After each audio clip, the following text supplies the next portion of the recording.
On 22 April 1848, a line of men walked away from two British ships locked in Arctic ice. Behind them stood HMS Erebus and HMS Terror. Ahead lay a route toward the Back River, hundreds of miles away through a country they had not learned to travel on its own terms. There were 105 of them. That number comes from the note they left in a stone cairn at Victory Point. The note said their ships had been trapped in the ice since September 1846. It said Sir John Franklin had died the previous June. It said 24 officers and men were dead. Then it recorded a plan. The survivors would leave the ships and make for Back's Fish River. The note is brief. The retreat it announces is not. No diary tells us each turn in the trail, each meal, or each last conversation. So this is not a story about a recovered eyewitness. It is a story about the facts we do have, the evidence that came later, and the knowledge that outsiders ignored for far too long. For the next few minutes, imagine a fictional sailor named Thomas. He is not a known member of the expedition. He is a way to stand at the edge of a documented decision. Leave the shelter of the ships, or remain beside vessels that the ice has already held for 19 months.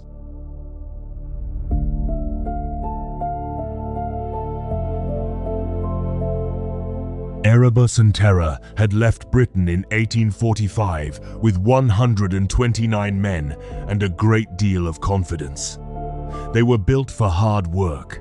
They carried engines, reinforced hulls, preserved food, coal, instruments, boats, and a library. From a distance, it looked like a force prepared to defeat distance itself. But Arctic travel was never a contest that could be won by packing more things into a ship. A vessel can carry enormous stores while still leaving its crew dependent on a narrow corridor of weather, water, ice, and local judgment. Once that corridor closes, every useful object becomes a question. Can it move? Can it keep someone warm? Can it be repaired?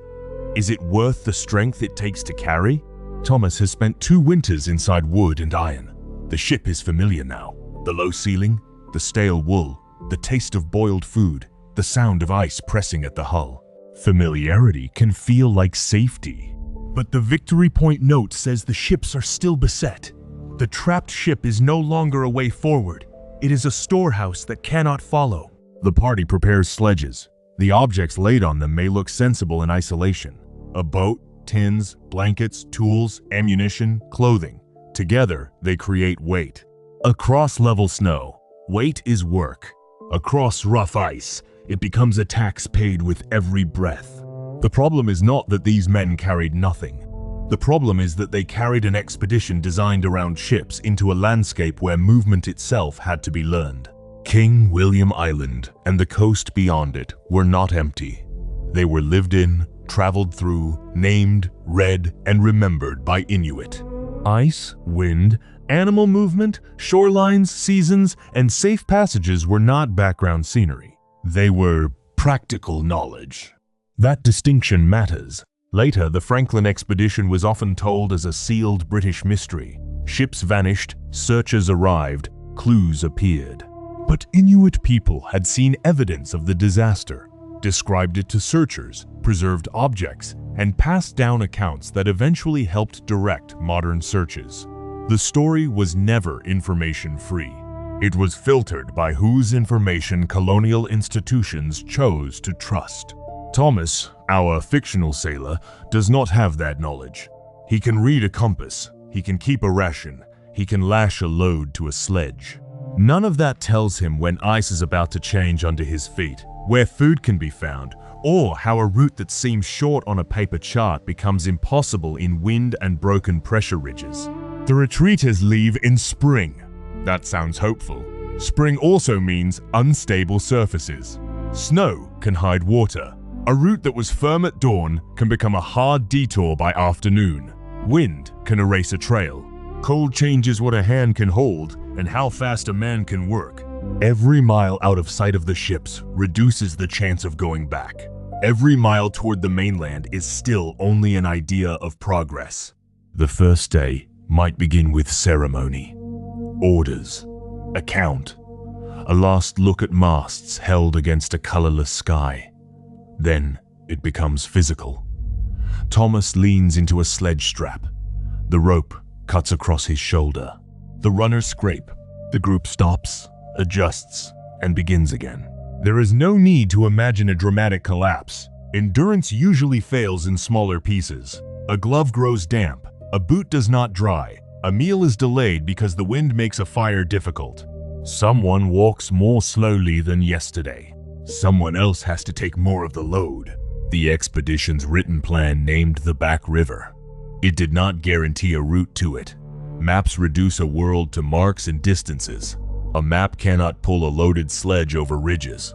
It cannot melt snow into drinking water. It cannot decide whether to rest when rest is also cold. For Thomas, the ships become two dark shapes behind the party. In a few hours, they may disappear into white air. The men carry what they can. They also carry habits formed in a navy, hierarchy, routine, equipment, faith in instructions. Those habits may steady people. They cannot turn an unfamiliar coast into a familiar road. This is the central tension of the retreat. They are not simply lost in a blank space. They are moving through a peopled homeland without the relationships and skills that make movement there possible. Survival is arithmetic performed by tired people. Heat has to be made.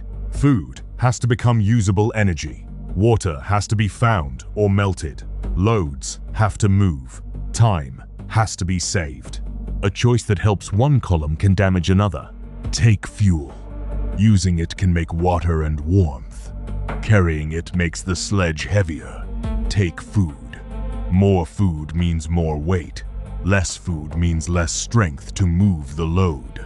Keep a boat, and it may help at open water. Pull a boat over rough ice, and it may consume the strength needed to reach that water. None of this makes the men foolish. It makes their situation severe.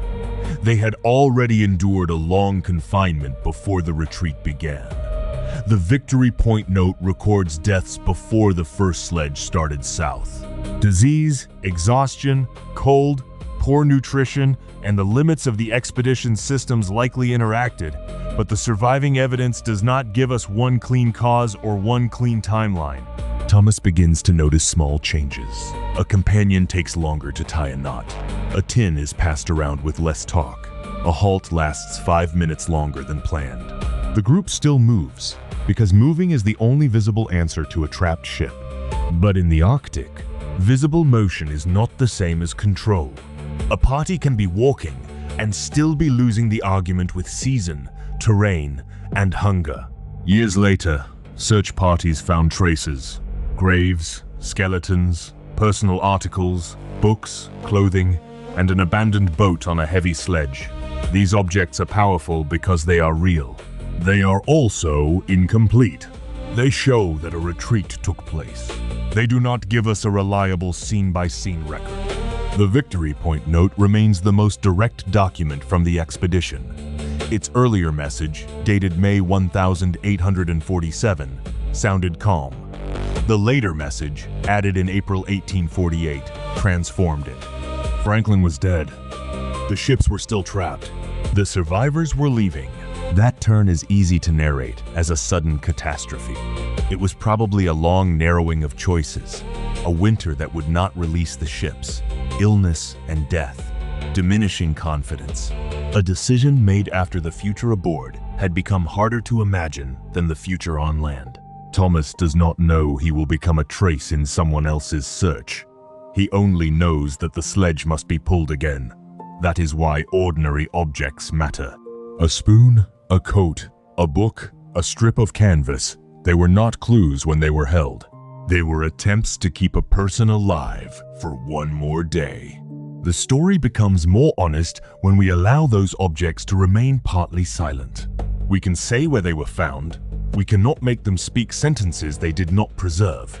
In 1854, John Ray heard Inuit accounts describing a group of roughly 40 white men traveling south on the western shore of King William Island around 1848. Inuit also reported later evidence farther south near the mainland coast. Ray collected objects connected to Franklin's expedition. His report gave Britain evidence that the men had not simply vanished. The response was not gratitude. Some of the information, especially reports suggesting desperate measures, was attacked or dismissed by people who preferred a more flattering story. That reaction tells us something important about the archive. Evidence is not only found, it is accepted, rejected, translated, and sometimes made inconvenient. Inuit oral histories did not wait for modern archaeology to become meaningful. They carried observations about ships, men, objects, and places across generations. Much later, this knowledge helped guide the search that found Erebus in 2014 and Terror in 2016. So the last journey out of the lost expedition has two paths in this episode. One is the retreat south, known only in fragments. The other is the long journey of knowledge, from people who witnessed consequences through stories and objects, into records that were too often treated as secondary, and finally into the modern search. Thomas cannot see that second path. He can see only wind, ice, and the shoulders in front of him. At some point, a party on the move has to decide what counts as progress. The shortest line may be unsafe. The safest ground may lead away from the intended destination. Waiting may conserve strength or spend precious time. No surviving record lets us assign each decision to a named man. Our fictional Thomas reaches a low rise and looks back. There is no ship in sight now. That is plausible as a feeling, not a documented moment. The important fact is simpler. The survivors abandoned the ships. From then on, their supplies, their shelter, and their plans had to travel at the speed of their bodies. The Arctic is sometimes described as cruel, as if it had intention. It is more exact to say that it does not forgive imported assumptions. The people who knew this region well developed practices fitted to it over generations. The Franklin party arrived with naval discipline and powerful technology, but without the local relationships that make knowledge usable. That is not a moral lesson about courage. The sailors were brave enough to leave. Courage did not supply food, dry clothing, light transport, or a safe route. The expedition's failure was not one mistake waiting to be named. It was a system that had become too rigid to adapt after its ships stopped moving. No survivor returned to tell the retreat story. That absence has invited people to fill every gap with certainty. We should resist that. We do not know exactly how Thomas would have died, because Thomas is a composite. We do not know the exact final day of every real man. We do know that the party recorded its departure, that later evidence appeared along the broad direction of travel, and that no one came home. The ships did not disappear into legend.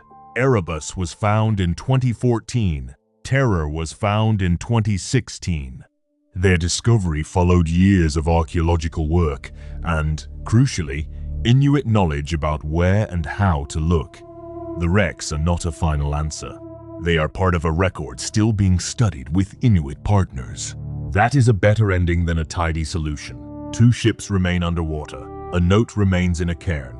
Objects remain in museums and in the ground. Oral histories remain evidence, not atmosphere.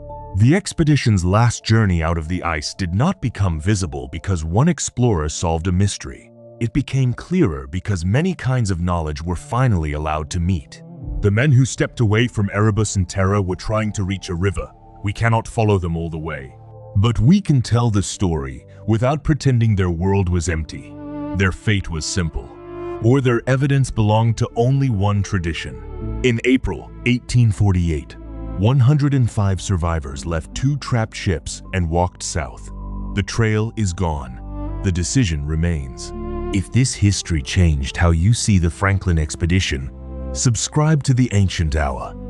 Here, we follow the people inside the famous story and the knowledge that helped history remember them.